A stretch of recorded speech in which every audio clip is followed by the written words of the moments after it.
ចងកំណាញ់មកក្បាលនឹងយើងច្បាស់ជាប្រហែល3មួយ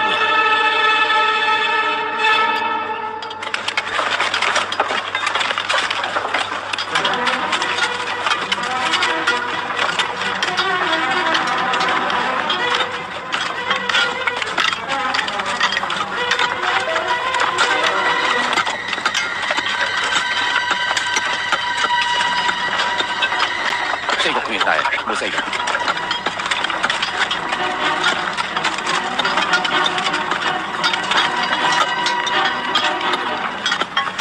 ងต้องធ្វើហើយខ្ញុំធ្វើមិនហើយណាទៅចុះណែ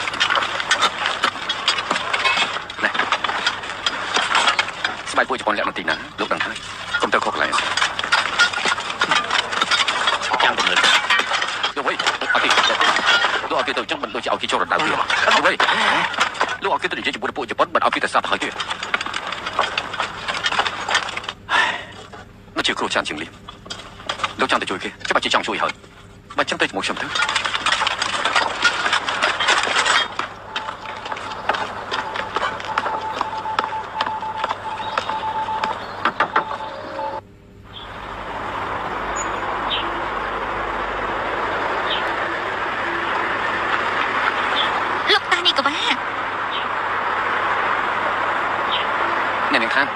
មកធ្វើអីហ្នឹង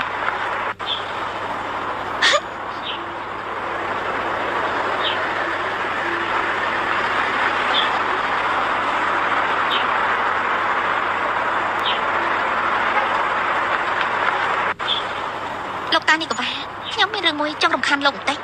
តើបានទេរឿងអីទៅខ្ញុំចង់ទេទៅនាយកដ្ឋានប៉ូលីស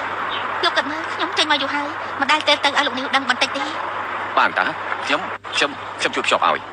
អរគុណប្រញាប់នេះ